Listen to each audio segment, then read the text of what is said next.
Today we have Maksymilian Woroszylo with us from Luxembourg. Thank you very much for the invitation. So you work in politics and you have been doing it for a while. You are the leader of the youth wing. You have elections coming up in Luxembourg and you are running for parliament as well. How is the election campaign looking in Luxembourg right now? So for now, I think we're doing very, very well because we really want to create like a buzz, but like a very positive buzz.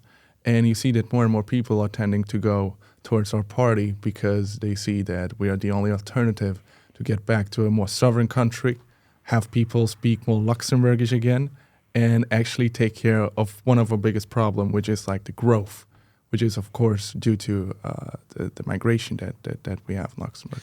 It feels like sometimes there are some similarities drawn between Switzerland and Luxembourg because we have these issues that they are both quite rich countries which attract a lot of migrants, sometimes non-European migrants, but also sometimes migrants from within Europe. Yeah, sure. At the same time, in Switzerland, you have a lot of mountains. You also don't have too much space in Luxembourg. No, we don't. So it's a bit of an overcrowding problem. Yes, exactly. So we have around 640,000 people right now in Luxembourg. In the last 50 years, our population has grown by 70%. So that's a huge amount. And with growth, you need to make sure that the infrastructure is there, that the hospitals are there, that you have enough policemen, that you can have a high life quality. Now, we don't have enough police, we don't have enough teachers. And what ends up happening is that actually, you feel less secure, the life quality goes down, we actually become less attractive. And also, while all that happens, our government wants to kind of combat the consequences of growth with more growth. And that's just totally the wrong approach. We need to find a way to skyrocket our productivity and get rid of that, our addiction kind of to growth. But therefore, we also need to restructure our social pension system, and that would be our goal. When it comes to migration, previously, I guess it was almost all European migration. Yeah. When did non-European migration start appearing in Luxembourg? Yeah, I think it was all about, 2015. So our Minister of Foreign Affairs, Mr. Asselborn, he's a socialist. So, of course, he wants to get everybody into the country. We have a problem with illegal migration. We actually have, we say as a party, we have to take care of the Geneva Convention. We have to respect that, and that's the only way we can also have some structure in our country.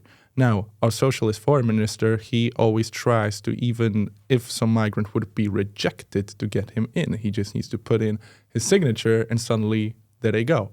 We also are building in Luxembourg, restructuring a big building in the city center, which is not meant for Ukrainian refugees, but like from other countries.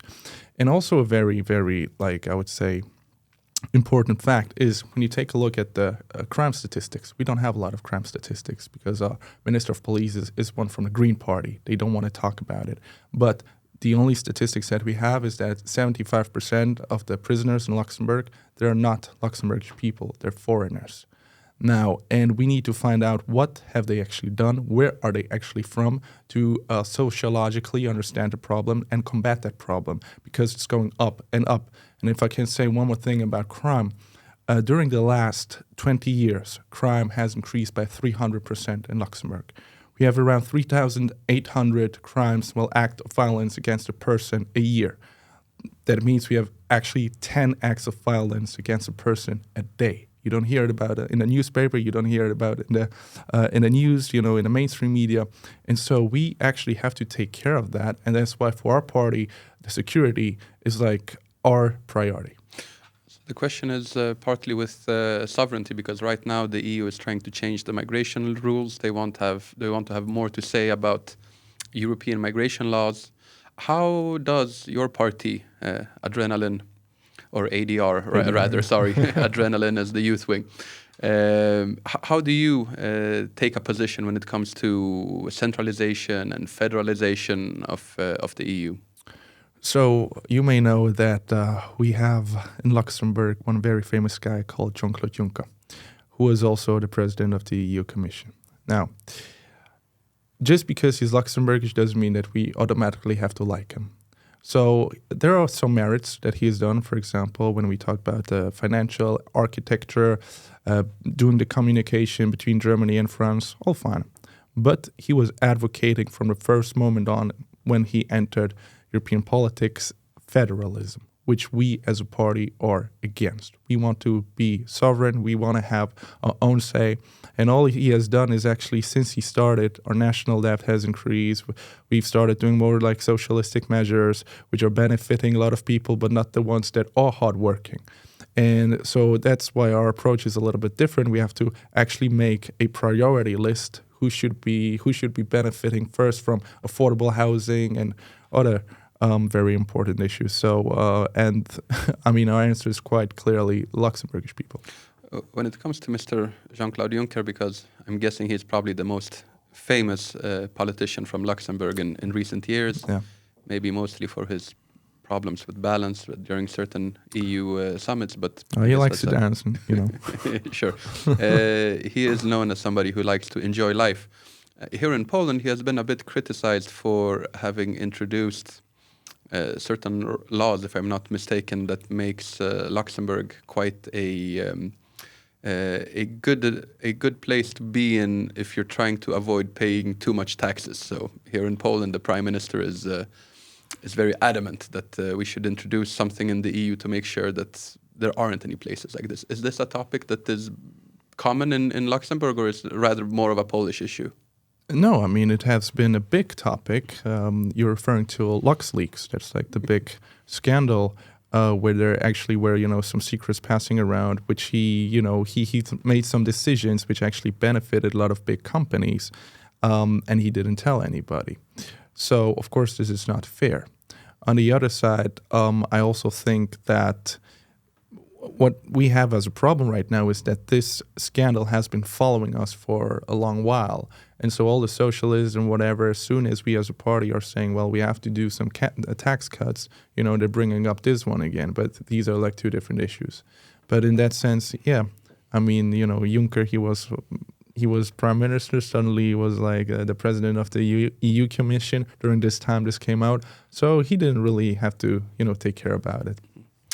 Also, your party is a conservative party. Yeah. And it feels that in that part of Europe, you have Austria not far away, you have Bavaria. Those are places that are all quite conservative. The same with Switzerland, for example. Is Luxembourg also a conservative society?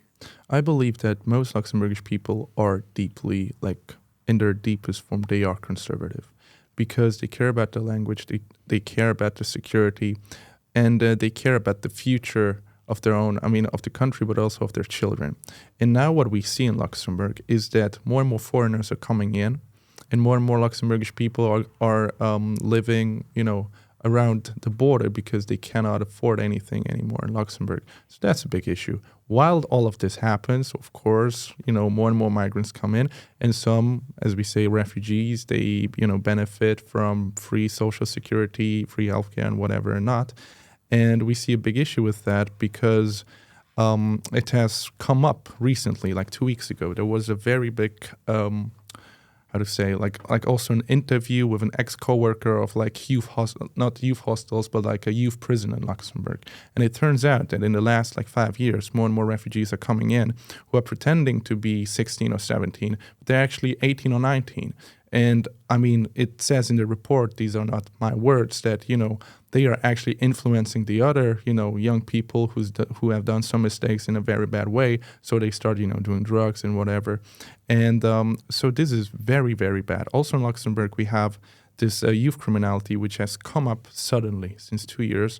And if you take a look at the videos or whatever, they always speak like French. They don't speak Luxembourgish. So you see that there are certain, let's say, symbols that will advise you that there's a big mistake how integration is being done by socialists. It just doesn't work, and they have to do a different approach. And I really hope that the Luxembourgish voter will get that. And back to the question about the Luxembourgish conservatism, they see that. We all see that. We know that. We hear that. We go to coffee shops, whatever, and we talk about it. And I hope we'll have a big change during these elections because of these issues.